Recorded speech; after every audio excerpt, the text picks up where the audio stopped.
Hello, welcome back to another video. For those of you who are new here, my name is Rachel. I'm a certified yoga teacher and I specialize in yoga for chronic pain and chronic illness, yoga for people in differently abled bodies, yoga for trauma, and that's because I am one of these people. So I know firsthand what it's like to live with chronic illness, and a lot of my experiences inspire my yoga classes. So we do a lot of yoga here, a lot of meditation, but today I wanted to sit down and answer all of the questions y'all have sent me about POTS. So POTS is just one of the diagnoses that I have. We do a lot of yoga for POTS on this channel, so I'll actually link a playlist in the description box below. So if you want to try out some yoga classes for POTS, those will be linked there for you. Most of them are supine, so you don't even have to sit up to do them. And yeah, let's go ahead and dive into these questions. Okay, first question. What was your diagnosis journey like? So I got diagnosed with POTS in 2017, and at this point I was already pretty far into my chronic illness journey. I already had a couple of other diagnoses, and I had already been through like 10 different doctors and specialists trying to figure out what was wrong with me, and finally had found a doctor who actually listened to me, who actually gave a shit about what was going on with me and didn't think it was all in my head. Like, she actually genuinely believed me and wanted to help me figure out what's going on. She's still my doctor to this day. She's wonderful. So I had already gotten that half of the battle out of the way, and whenever I started having these really horrible symptoms, I think I've had POTS most of my life. Like, I can even look back in my childhood and notice things that weren't quite right. But especially in high school, I started to have issues with like going up and down stairs and stuff like that. I was having a hard time keeping up athletically with my peers, even though I had been like a cheerleader for years. And so I think I've had it for a really long time, but in 2017, my symptoms just out of the blue got so horrible. I had to quit my job. I couldn't sit up for more than a few minutes at a time. Whenever I would stand up, the blood would start pooling in my feet and my feet would turn bright purple. So like, very clearly something was wrong. As always, even with this wonderful doctor, I still had to do all of my own research. I had to be my own advocate. I had to figure out what tests that I needed, and fortunately, she ordered them for me. She ordered the tilt table test. That is the gold standard for diagnosing POTS. So if you think you have POTS, you want to ask your doctor for the tilt table test, and it was positive for me. During the test, I fainted, which is like very obvious positive result. So after that, I was diagnosed with POTS based off of that test. Number 2, is there anything that helps that the doctors didn't tell you about? Yes. So the only thing I really take that is prescribed by my doctor, is a supplement called licorice root. And licorice root acts like fludrocortisone, so it's a natural version of that pretty much.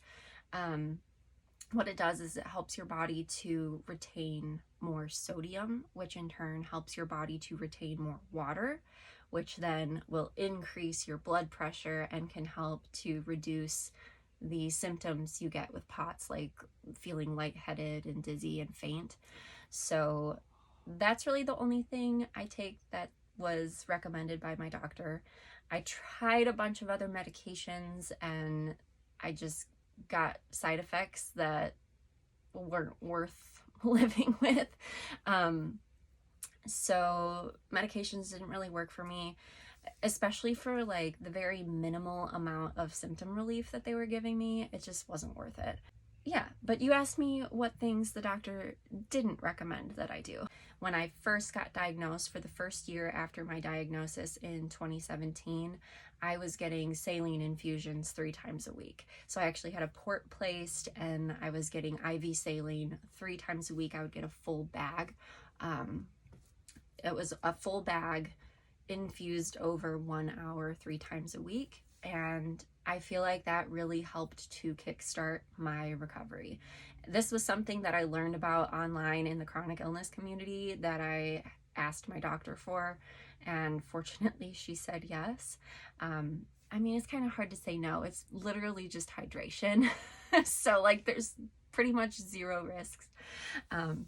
So yeah, if you're not responding well to medication, that could be something worth pursuing. I feel like it really jump-started my recovery and got me stabilized to a point where I could start exercising and doing other self-care things to get back to a more functional baseline.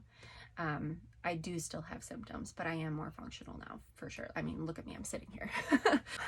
So now that I'm not getting infusions 3 times a week, every single day when I wake up first thing in the morning, I drink 16 ounces of salt water at least.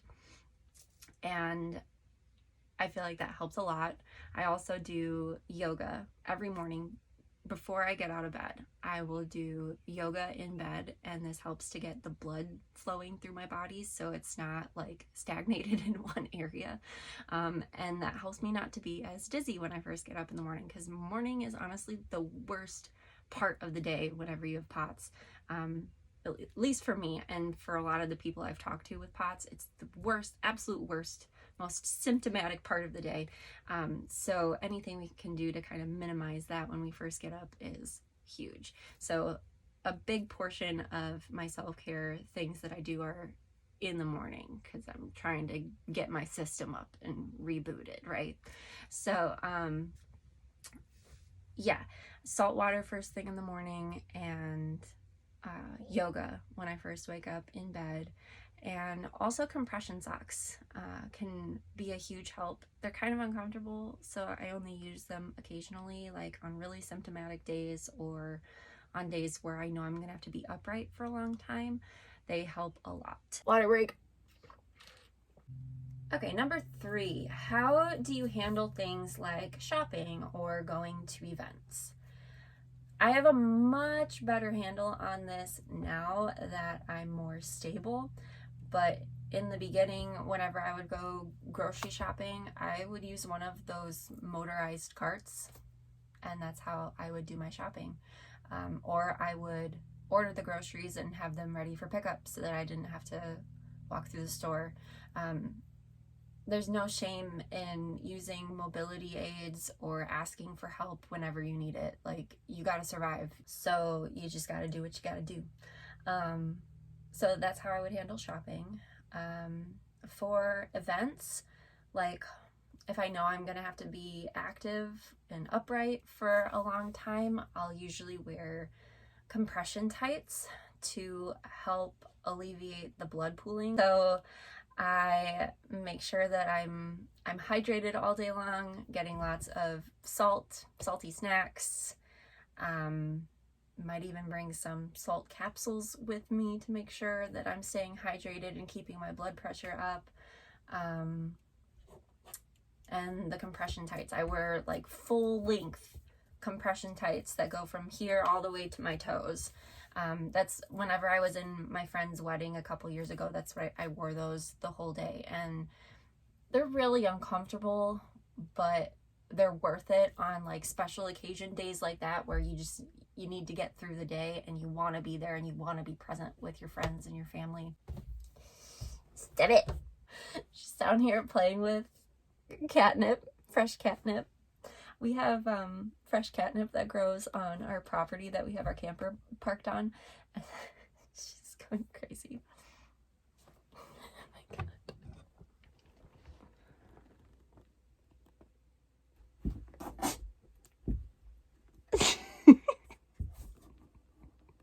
And just don't be afraid to take a break whenever you need a break.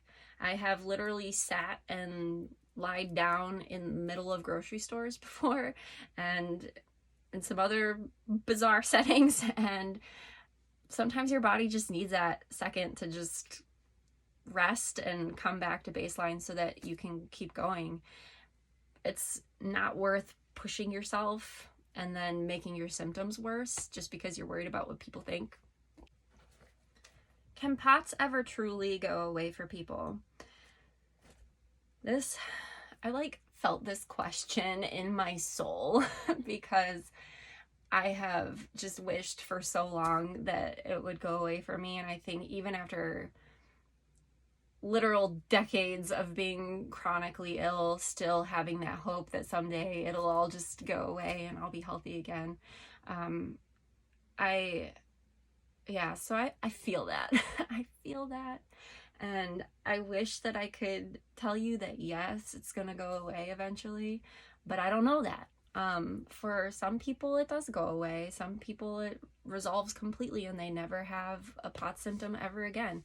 And for other people it lasts forever. It just depends on what's causing your POTS. All of that being said, even if you are stuck with it, there are a lot of things that you can do to start to regulate your nervous system and get your symptoms under control so that you can still have a pretty good quality of life. What kind of salt do you use? I love this question. I love how specific it is, and I love that people are like paying attention to the fact that I'm always constantly talking about drinking salt water. I use pink Himalayan sea salt. This is really important, okay? Because you don't want to use just your regular table salt. Sure, table salt, any salty snacks you eat, they're gonna help. But pink Himalayan sea salt is the queen of salt, okay? She is coming in with all of these minerals and extra nutrients on top of being a salty queen. So you want to eat the pink Himalayan sea salt. It's so good for your body. And you know, if you're into spirituality and witchy stuff, it's also like cleansing your aura all day long. So my friends always laugh at that, you know, that I'm like literally like cleansing my aura constantly by drinking all of this salt water, which I think is fun to think about. So yeah, pink Himalayan sea salt, that's what you want to get. So what I do is I mix about 3/4 a teaspoon of pink Himalayan sea salt with 16 ounces of filtered water, mix all that up, and I drink it first thing in the morning before I do anything else. And I find that this helps a lot with my digestion too. So if you have a lot of digestive symptoms along with your POTS, this might help with that too. You might have to adjust the amount of sea salt that you put in there depending on your taste. Like if you're trying to drink it and you like just can't choke it down, like don't force yourself. And if in the end you play with it and it still doesn't work, you hate the taste, I would highly recommend checking out Salt Stick. They're made by a company called Vitasium, and they make chewable salt supplements and also capsules, and they're a lot more portable that way, and it's a great product. Last one. Do you do any exercise besides yoga? I do, but yoga is the number one. Yoga, I cannot recommend yoga for POTS enough. It is, in my opinion, it's the best exercise you could possibly do for POTS because yoga has a really huge focus on regulating the nervous system. That's what all of these breathwork practices, all of these poses, all of the breathing and meditating we do in yoga, it's all to help us to get more in control of our nervous system. And that's so important whenever you have POTS, because if you have POTS or any other type of dysautonomia, your nervous system is dysregulated. So anything we can do to start to regulate the nervous system is going to be so important. But yes, I do other types of exercise besides yoga, mostly hiking and walking. I love to dance, but it's gotten to be just a little too stressful for my body, all of the like up and down movements. I'm more likely to get dizzy. So I don't dance as much as I used to, but I do a lot of hiking and a lot of walking, especially now that I have a doggo in my life. These little pictures.